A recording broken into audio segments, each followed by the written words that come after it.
नक्की थोडा प्रोत्साहनाची गरज आहे. आणि I am really happy to see CK foundation जिस तरह से ग्रामीण भाग के क्षेत्र के टीचरों का सम्मान कर रहा है, क्योंकि शायद इस फाउंडेशन ने ये समझ लिया है कि जो भविष्य है वो गाँव में है, भविष्य छोटे शहरों में है, भविष्य छोटी तहसीलों में है. आप वो लोग हैं जो समाज का सही आईना है. आप वो लोग हैं जो समाज को बहुत गहराई से देख पा रहे हैं.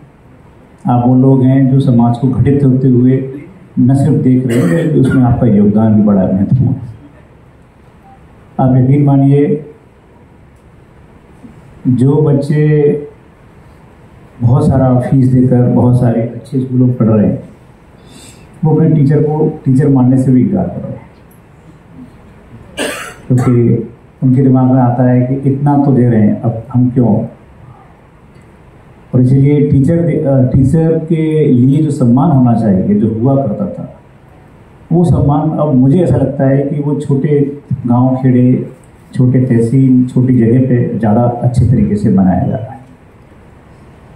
क्योंकि उन टीचरों को सच में एक आदर्श व्यक्ति के रूप में माना जाता है. उनके जो स्टूडेंट हैं वो उनसे सीखते हैं, रोज़ रोज़ नई नई बातें सब समझते हैं. ज्ञान दो तरह का होता है. एक होता है किताबी ज्ञान, जैसा अभी हमारे टीचर जो बोल रहे थे उन्होंने बताया. एक होता है ज्ञान, वो होता है किताब का ज्ञान. और एक ज्ञान होता है दुनिया का ज्ञान, समाज का ज्ञान.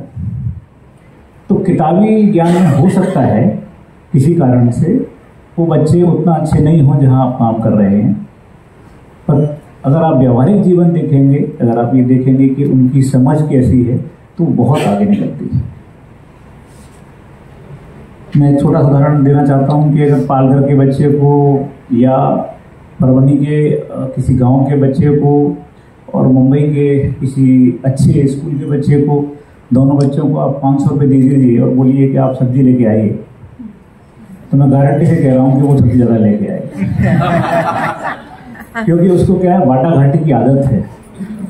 जीवन बाटा घाटी के साथ चल रहा है उसका. तो ये बच्चा जाके बोलेगा कि मुझे 1 किलो आलू दे दो, 1 किलो टमाटर दे दो, 1 किलो प्याज दे दो, और उसके बाद वो जितना बोले कितना हुआ भैया, बोले इतना हो, दे के ख़त्म करेगा. ये बच्चा बोलेगा प्याज क्या भाव दिया है, आलू क्या भाव दिया है, वो बोलेगा इतना, तो बोलेगा नहीं उधर तो इतना मिल रहा है, इधर कैसे दे रहे हो तुम. फिर वो खड़ा होकर छांटेगा कि ठीक नहीं है, ये खराब है. तो ये उसको क्या है, उसको घुट्टी में पिलाया जा रहा है सब कुछ, क्योंकि उसको पैसा बचाना है, क्योंकि उसके जीवन का उद्देश्य पैसा बचाना है.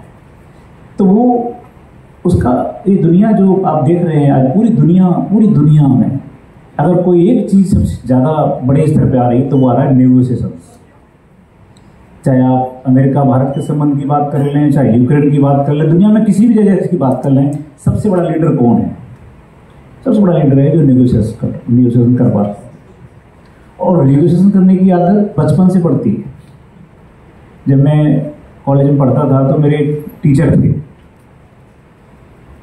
तो बहुत ज्ञानी थे, बड़े साहित्यकार थे, कई किताबें लिखी थी उन्होंने.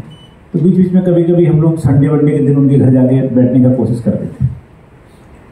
तो मैं हर संडे को उनके पास जाता था, मैं और 2-3 और हमारे दोस्त थे, और उसी समय ठेले वाला सब्जी लेके आता था, और सारा काम छोटे ठेले वाले के पास जाते थे. और उनका रोज का था, लौकिया नहीं महंगी दे रहे हो तुम, ये कर रहे हो. अरे उनकी एज काफ़ी हो गई थी, लगभग 75-76 थे. तो हम लोग सोचते यार क्या यार 2 रुपये के इतना नाटक करते रहते हैं, रोज़ का ही नाटक है इनका. एक दिन हम लोगों ने पूछ ही लिया उनसे, सर क्या है, आप हैं, आपके बच्चे बड़े जगह पहुंच चुके हैं. तो बोले नहीं ये आदत है मेरी, बचपन से है, उसमें मैं कुछ नहीं कर सकता, कुछ भी नहीं कर सकता.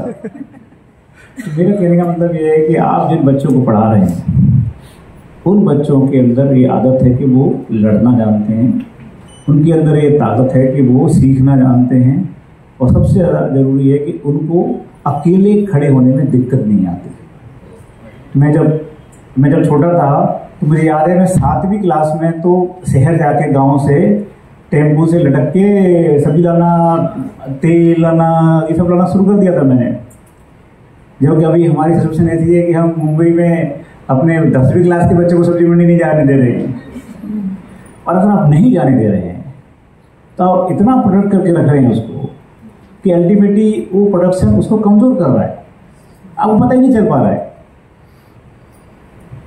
आप उसको बड़ी बड़ी गाड़ी दे रहे हैं, सब कुछ दे रहे हैं, लेकिन जब गाड़ी खराब हो जाएगी तो वही खड़ा करके आएगा वो क्यों पंचर जोड़ना नहीं जानता वो।